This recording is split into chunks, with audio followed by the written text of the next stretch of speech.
بسم اللہ الرحمن الرحیم الحمد للہ وکفا وسلام علی عبادہ الذین اصطفیٰ اما بعد قال اللہ تبارک و تعالی فی الکلام المجید والفرقان الحمید بعد اعوذ باللہ من الشیطان الرجیم بسم اللہ الرحمن الرحیم انا انزلناہ فی لیلۃ مبارکۃ انا کنا منذرین فیہا یفرق کل امر حکیم امر من عندنا انا کنا مرسلین۔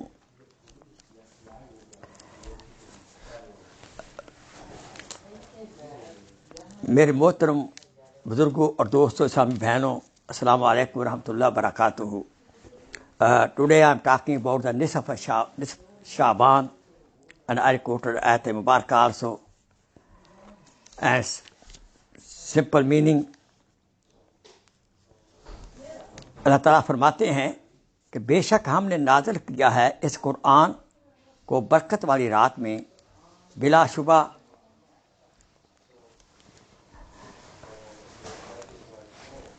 آگاہ کرنے والے ہیں۔ اسی رات میں ہر حکمت والا معاملہ جو ہمارے حکم سے طے کیا جاتا ہے، بے شک ہم آپ کو پیغمبر بنانے والے ہیں۔ قال رسول اللہ صلی اللہ علیہ وسلم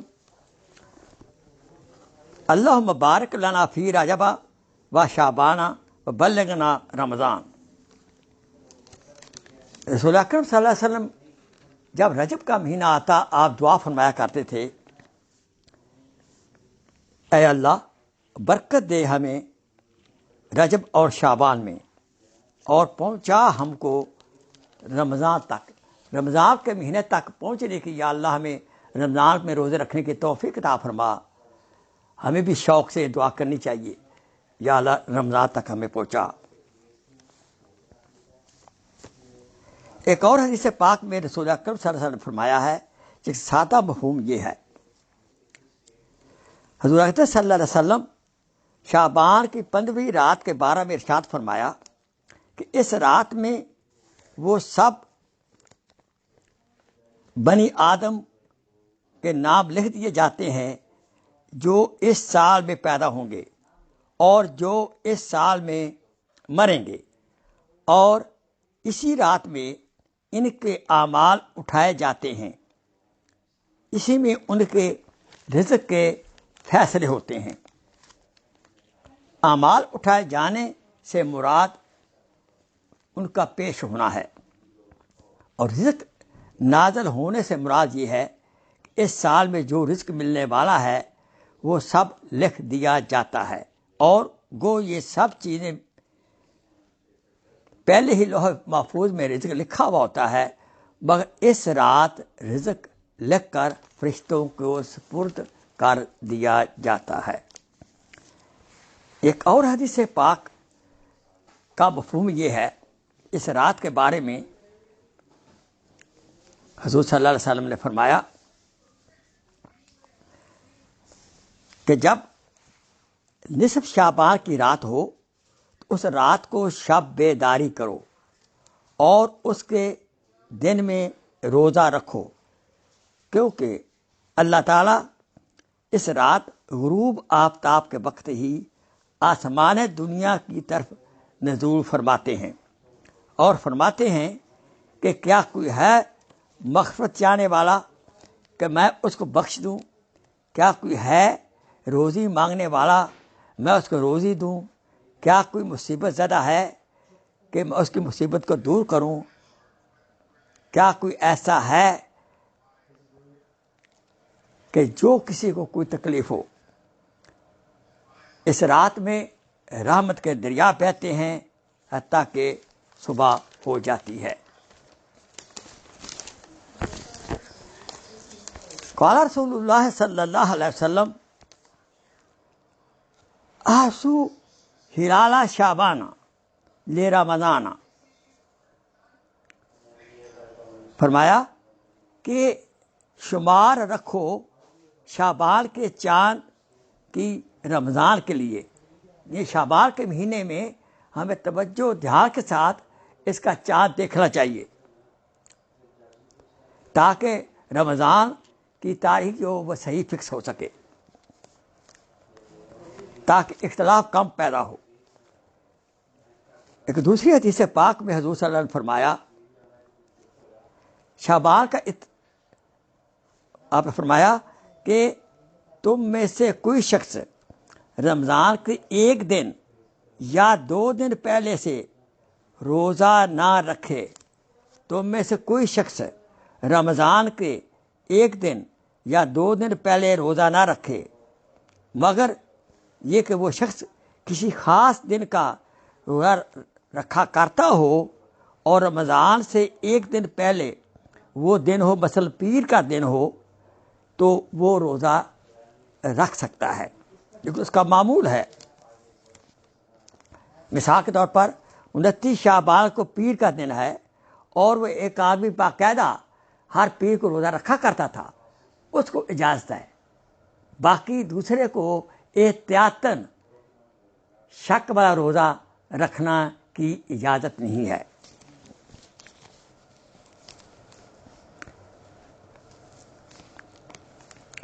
حضرت عائشہ رضی اللہ تعالیٰ نے فرمایا کہ میں نے رسول اکرم صلی اللہ علیہ وسلم کو شعبان سے زیادہ روزے رکھتے ہوئے کسی ماہ میں نہیں دیکھا۔ ایک روایت میں ہے کہ آپ ماہ شعبان میں روزہ رکھتے تھے سوائے تھوڑے دنوں کے، لیکن امت کو حضور صلی اللہ علیہ وسلم نے شعبان کے روزوں سے منع فرمایا ہے، ایسا نہ ہو کہ کمزوری جسم میں آ جائے اور فرض جو روزے ہیں رمضان کے وہ نہ رکھ سکے۔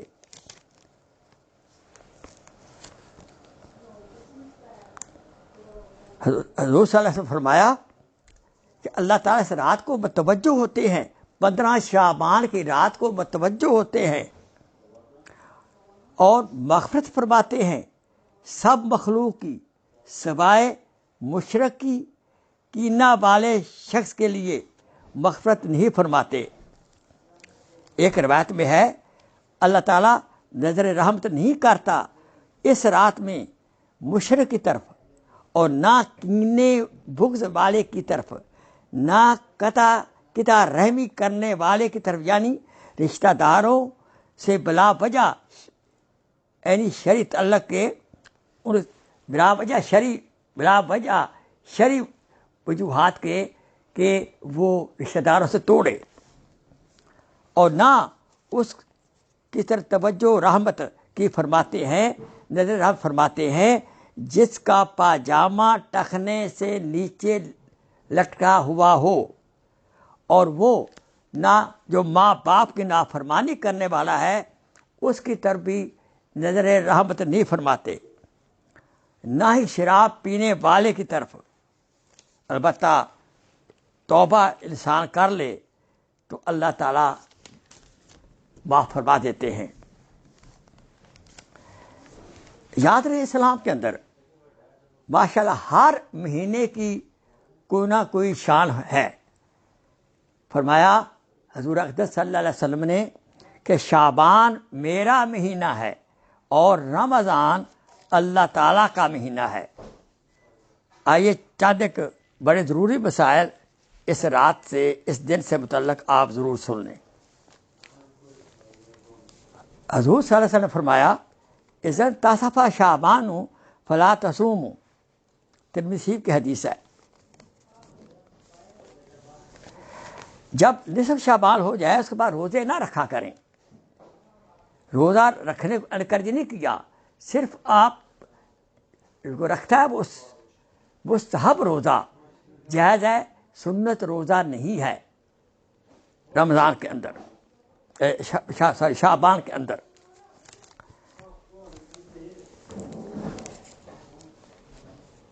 نصف شعبان کا روزہ مستحب ہے، چونکہ کتب فقہ کی کتابوں کے اندر کوئی دلیل نہیں ہے کہ اس کا نفل روزہ باقاعدہ ہو۔ البتہ اگر 15 تاریخ کو منڈے ہے اور ہر منڈے کو سوموار کو روزہ رکھتے ہیں تو آپ رکھ سکتے ہیں، یا 13، 14، 15 ایام بیچ کے روزے رکھتے ہیں اور وہ 15 تاریخ شعبان کی آ جاتی ہے تو آپ روزہ رکھ سکتے ہیں۔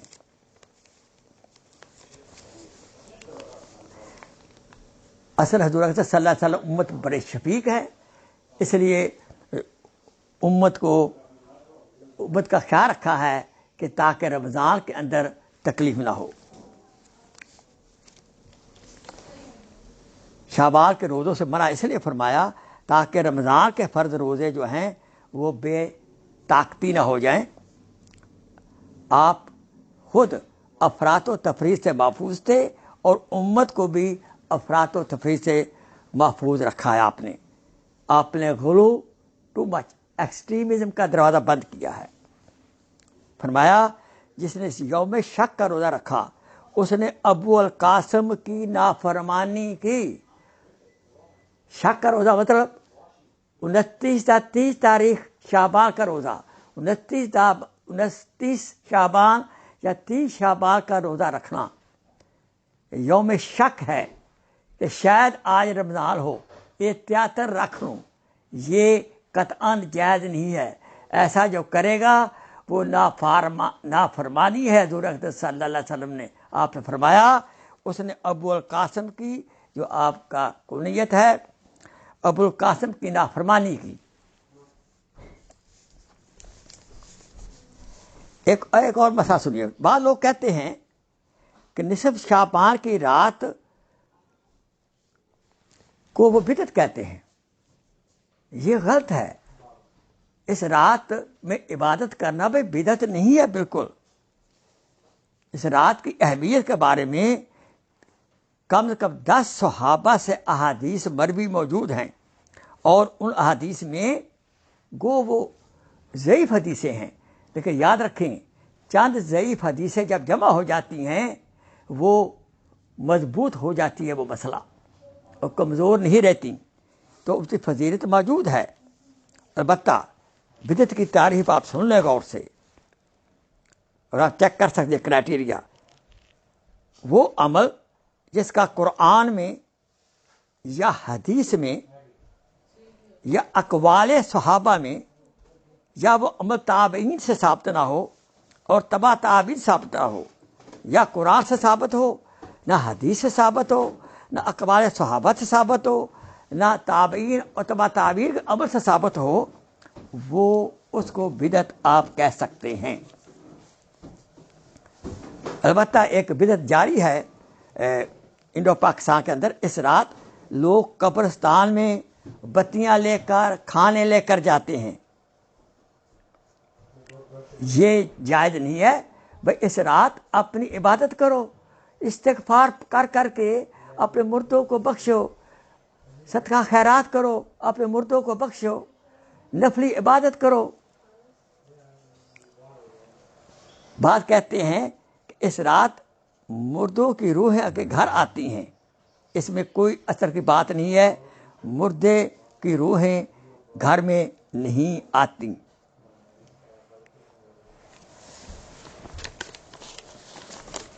یہ جو کہتے ہیں میں قبرستان میں جاتے سنت ہے، سنت نہیں ہے۔ حضور اکرم صلی اللہ علیہ وسلم صرف ایک دفعہ زندگی میں 15 شعبان کی رات کو آپ قبرستان میں گئے ہیں، وہ بائی چانس ہوگی تاریخ، لیکن امت نے اس کو سنت بنا لیا ہے، یہ جائز قطعاً نہیں ہے۔ حضرت علی کرم اللہ وجہ جو فرماتے ہیں کہ اس رات بیداری کرو، نفل پڑھو اور اگلے دن روزہ رکھو، لیکن روزہ جو ہوگا یہ مستحب روزہ ہوگا۔ ہم عائشہ رضی اللہ تعالیٰ عنہ فرماتی ہیں کہ حضور اکرم صلی اللہ علیہ وسلم نے اس رات بہت ایک لمبا سجدہ کیا، اور اس میں انہوں نے یہ دعا پڑھی، اعوذ بک بعفوک من عقابک واعوذ بک برضاک من سخطک واعوذ بک منک جل وجہک لا احصی ثناء علیک انت کما اثنیت علی نفسک اللہم انک عفو تحب العفو فاعف عنی۔ پھر آپ نے سر مبارک اٹھایا تو آپ نے یہ دعا پڑھی، اللہم ارزقنی قلبا نقیا من الشرک تقیا ولا فاجرا ولا شقیا۔ یہ البہقی کی حدیث ہے کہ میں تیرے ترجمہ عرض ہے، میں تیرے عذاب یا غصے سے تیرے عفو کی پناہ مانگتا ہوں، تیری ناراضگی سے تیری رضا کی پناہ مانگتا ہوں، تجھ سے تیری رحمت میں پناہ مانگتا ہوں، تیری ذات کی ثنا کو شمار نہیں کر سکتا، جیسے میں نے آپ کی تعریف کی ہے اس کا حق ادا نہیں کیا۔ اور ایک مسئلہ اس رات میں اکثر انڈو پاکستان کے اندر آتش بازی کرتے ہیں، یہ گناہ کی بات ہے، یہ بہت بدعت ہے، یہ تو ہندوؤں کی رسم کی ہم اس کی پیروی کرتے ہیں۔ اور جو یاد رکھیں، جو بدعت کو فالو کرے گا وہ اصل سنت سے محروم ہو جائے گا۔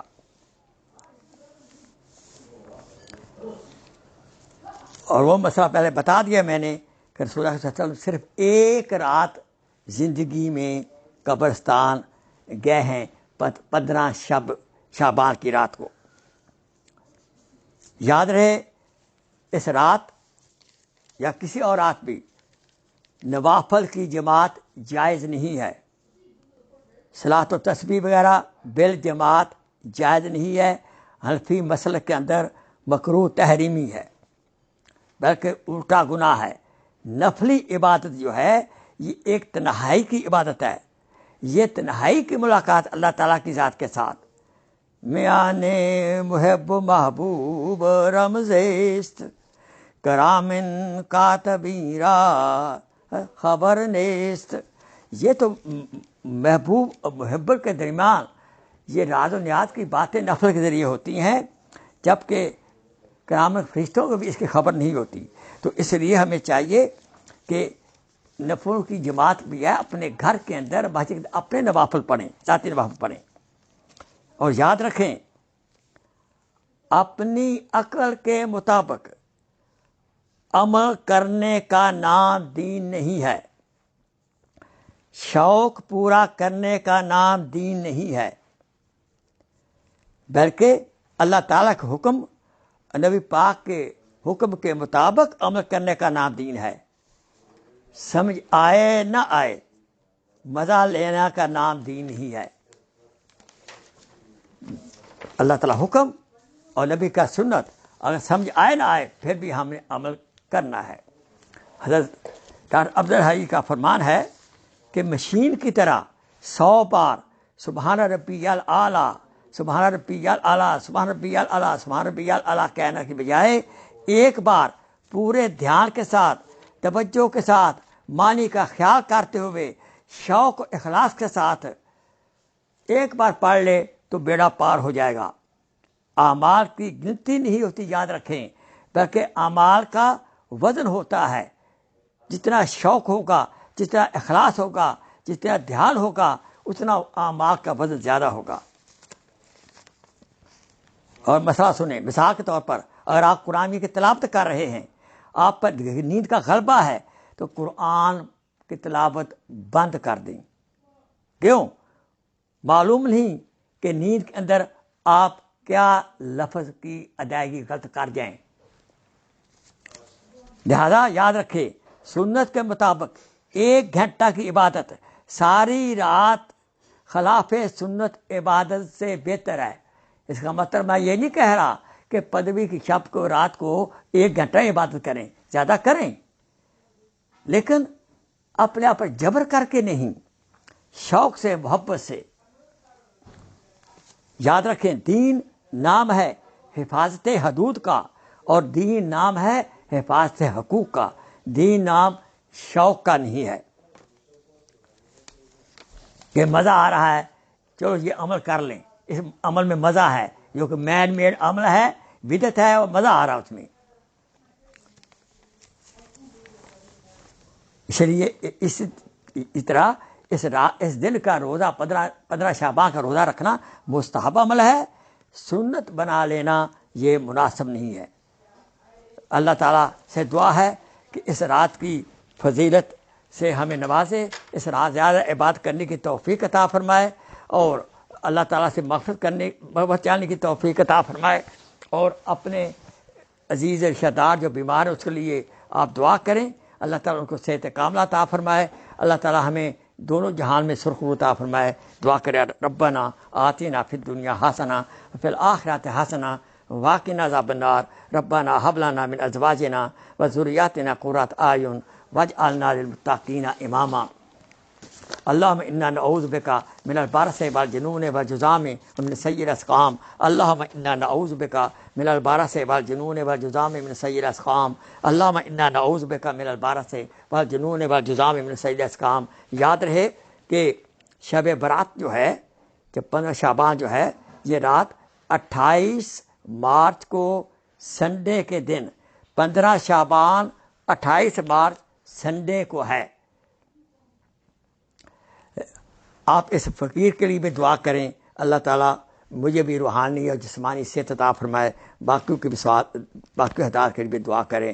وآخر دعوانا ان الحمد للہ رب العالمین. سبحان ربک رب العزت عما یصفون وسلام علی المرسلین والحمد للہ رب العالمین. آمین آمین آمین.